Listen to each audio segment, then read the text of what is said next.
Vous êtes président nouvellement réélu du SNEFCA. Est-ce que vous pourriez nous présenter la société, le syndicat? Alors, ce n'est surtout, syndicat, pas une société, c'est un syndicat patronal, syndicat, et comme oui. ça l'indique, c'est un syndicat qui est à la disposition des entreprises et des patrons des entreprises, de la réfrigération, du conditionnement d'air et des équipements de cuisine professionnelle.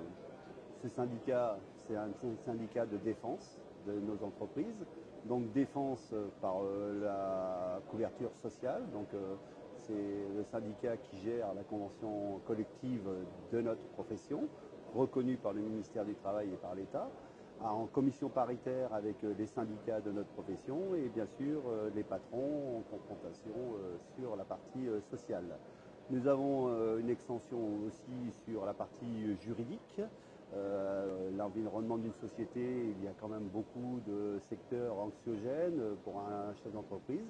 Et le syndicat est là pour répondre aux questions qui pourraient se poser. Également aujourd'hui, notre métier est en mutation technique, en contrainte, beaucoup d'obligations concernant la réglementation sur les fluides frigorigènes, sur pas mal la DESP et pas mal de contraintes réglementaires. Nous avons également donc une commission réglementaire qui étudie les dossiers. Qui travaille donc avec le ministère. Bien sûr, avec le ministère de l'écologie ou le ministère du travail ou d'autres ministères en fonction de qui est concerné sur le dossier. Bon, en ce moment, je ne vous cache pas que c'est surtout le ministère de l'écologie qui nous préoccupe dans le questionnement.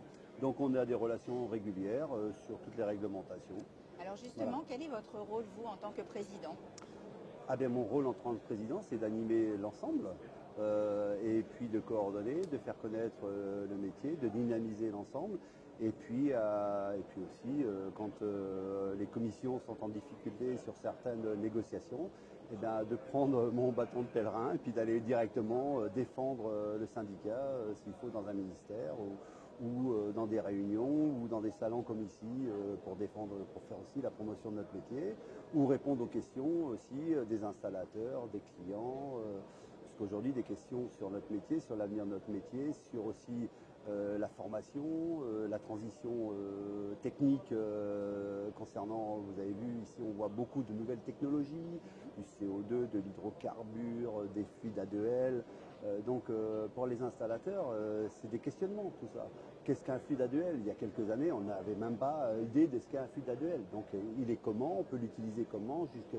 Donc tout ça, c'est des questions que le syndicat se doit de répondre aux installateurs. Vous représentez les PME, les TPE, tout type d'entreprise? Bien sûr. Le syndicat est majoritairement, les adhérents du syndicat sont majoritairement de petites entreprises, de taille inférieure à 10 personnes. Il y a quelques années, nous avons ouvert par nos statuts le conseil d'administration aux entreprises de moins de 10 personnes. Maintenant, notre conseil d'administration, qui est très actif dans les décisions politiques, est composé en grande majorité d'entreprises de petite taille.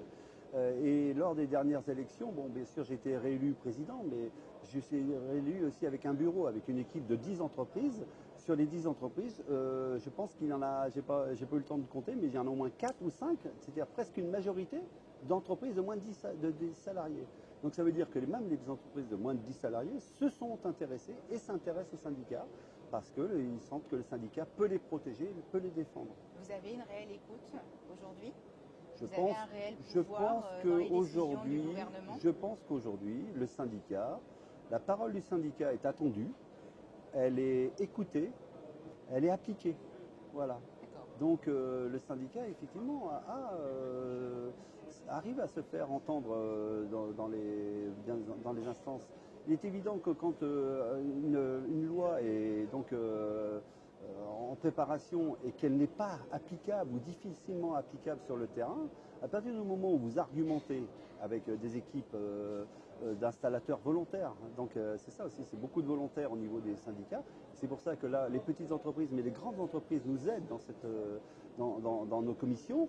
Eh bien, on arrive à partir du moment où on a des arguments clairs et nets sur la profession, qui connaît mieux cette profession que nous, on arrive à démontrer que la décision qui va être proposée n'est pas la bonne. Donc aujourd'hui, je suis convaincu, et c'est pour ça que je suis encore à me battre au niveau du SNEFCA, et je me battrai tout mon mandat. Aujourd'hui, nous obtenons des résultats.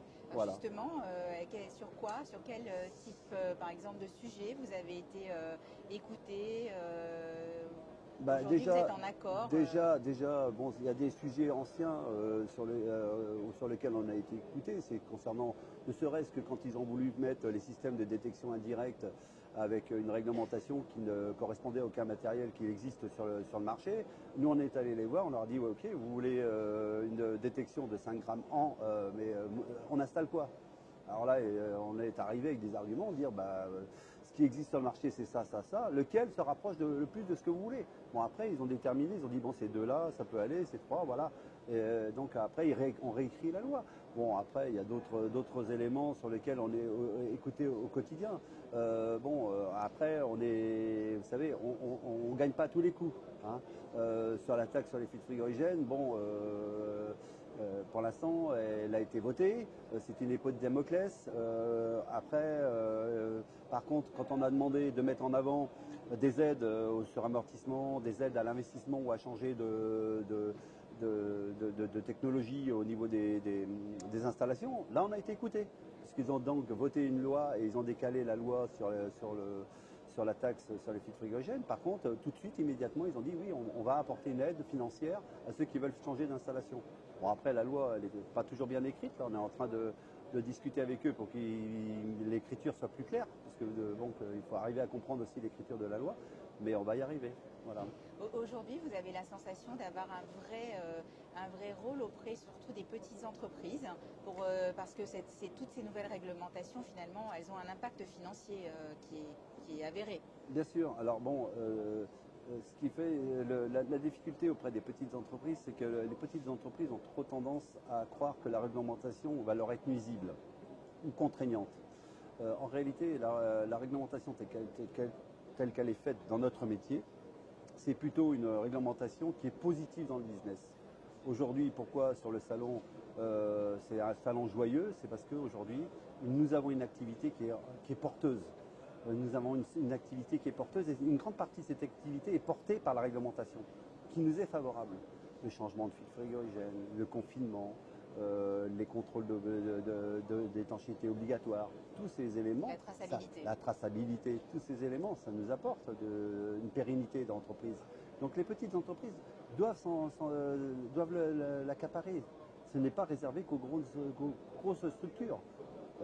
Effectuer des contrats de maintenance dans des petites installations ou des installations même moyennes avec des systèmes de détection, avec des contrôles d'étanchéité, c'est accessible à la totalité des entreprises. Remplir un BSD, c'est pas compliqué. Voilà. Aujourd'hui, répondre à la réglementation, c'est une contrainte, mais c'est aussi une protection. C'est-à-dire que des personnes qui ne connaissent pas notre métier, aujourd'hui, ne vont pas faire notre métier. Comment fait-on aujourd'hui pour adhérer au SNEFCA? On téléphone au SNEFCA. Quelles sont les conditions requises? Les conditions requises, déjà, il faut être installateur frigoriste ou cuisiniste prouvé. Aujourd'hui, si vous manipulez les filtres frigorigènes, il faut avoir l'attestation de capacité. Ce sont les deux conditions. Et puis après, envoyer bien sûr sa cotisation. Mais surtout, ce que je souhaite, c'est que après la personne s'implique au minimum dans les réunions de région. Et si elle le peut, on sera volontiers d'accord de l'accueillir dans les commissions, les groupes de travail. Parce qu'aujourd'hui, c'est notre bénévolat qui fait bien sûr l'action du syndicat. Et si aujourd'hui on obtient des résultats, c'est par l'action de chacun. Et ça mobilise beaucoup de personnes. Parce que nous avons à peu près 80-90 réunions techniques et autres par an, qui mobilisent 5 à 10 personnes à chaque fois. Donc ça fait beaucoup de volontaires qui viennent à Paris, qui vont dans la région pour défendre la profession. Parce qu'il y a beaucoup de sujets. On parle du froid, de la clim, du conditionnement d'air, de la cuisine professionnelle, de la réglementation, de la formation, qui est un élément très important, de la communication, comment attirer les jeunes dans nos métiers.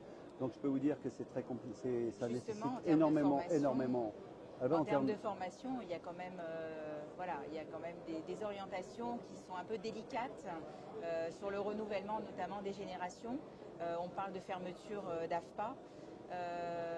Est-ce que le SNEFCA réfléchit activement à trouver une solution de rechange? Ce qu'on veut, c'est que les AFPA maintiennent leur pôle et que les écoles maintiennent aussi également leur centre de formation. Le gros problème que nous avons, c'est effectivement alimenter en nombre de personnes ces centres de formation. C'est quand vous avez des capacités de formation d'une quinzaine d'élèves et que vous constatez qu'il n'y a que 7 candidats, effectivement, au bout d'un moment, on comprend que certains pôles de formation peuvent être en difficulté. Donc aujourd'hui, le rôle, c'est pas vers les pôles de formation, le rôle, c'est d'alimenter et qu'il y ait suffisamment de personnes qui puissent rentrer dans nos écoles. Voilà, c'est ça. Est-ce que vous avez des personnes, par exemple, dédiées chez vous, qui vont dans les écoles en niveau 3e ou 4e, faire la promotion des métiers du froid? Alors, chez nous donc au syndicat, non. C'est-à-dire qu'indirectement, je dis non, c'est-à-dire qu'il n'y a pas de personnes attitrées pour le faire, mais nous avons une organisation en région, nous avons des présidents de région et des bureaux de région. Donc ce sont ces installateurs, ces professionnels de région, avec des collègues qui, de manière volontaire, vont dans les écoles. Effectivement, ils sont aussi membres de jury, participent aux examens, voilà. Donc tout ça, c'est basé sur le bénévolat. Voilà.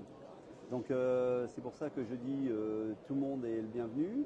C'est un travail collectif et la réussite de notre syndicat passera par cette mobilisation collective. Ouais. Voilà.